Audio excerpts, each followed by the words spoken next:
Donc là, maintenant, je peux parler du principe de Aufbau.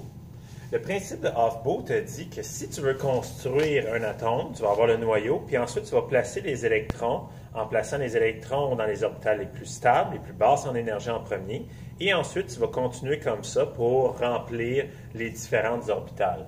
Donc si on regarde notre schéma ici, on va remplir l'orbital 1s en premier, et on va placer deux électrons.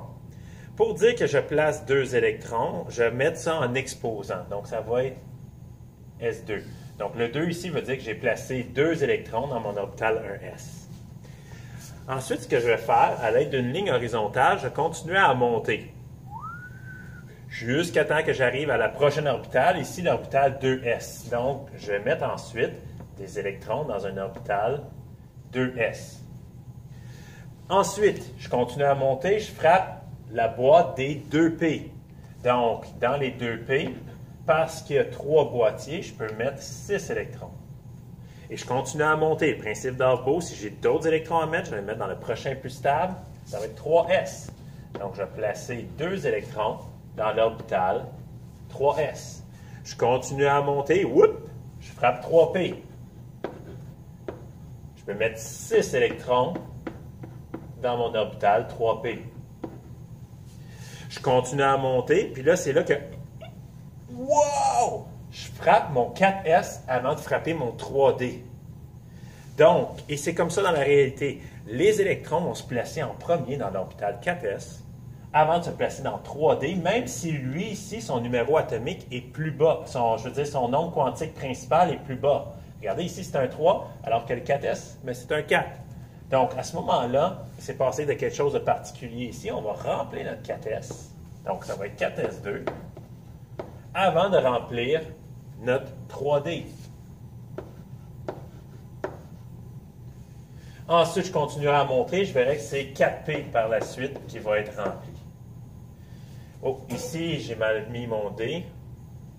Mon D, si je veux savoir combien il y a d'électrons dans 6D, bien, parce qu'il y a 5 cases, ça veut dire que je peux placer 10 électrons.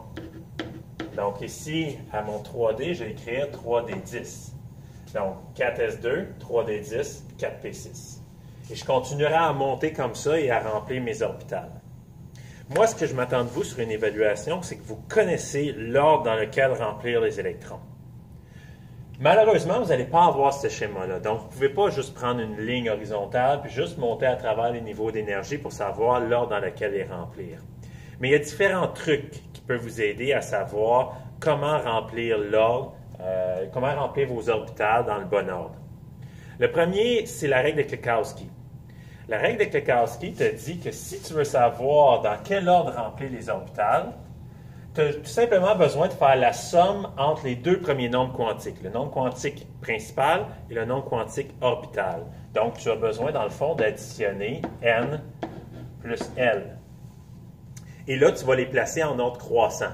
Je m'explique. Si ici, on a un S, n est égal à 1, L est égal à 0. Donc, à ce moment-là, on a une somme qui est égale à 1. Ici, n est égal à 2, L est égal à 0. Donc, à ce moment-là, on a une somme qui est égale à 2.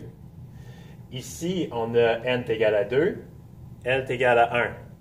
2 plus 1, 3. On a une somme qui est égale à 3. Donc, je ne sais pas si vous remarquez, jusqu'à présent, ils sont tous placés en ordre croissant de somme n plus L. Il y a simplement une autre chose qu'il faut que j'ajoute. C'est que si jamais tu as la même somme, il faut que tu prennes le plus petit nombre quantique principal, donc la plus petite valeur de n. Là, c'est là que ça va venir en jeu. 3 plus 0, ça donne 3. Pourquoi on remplit le 2P avant le 3S? Parce que lui, ici, son nombre quantique principal, 2, est plus petit que 3S. Et là, je continuerai comme ça. 3 plus 1, ça donne 4. Donc, à ce moment-là, ce serait le 4e orbital que je vais remplir dans l'ordre. Donc, la règle de Klekowski peut nous dire dans quel ordre remplir les orbitales.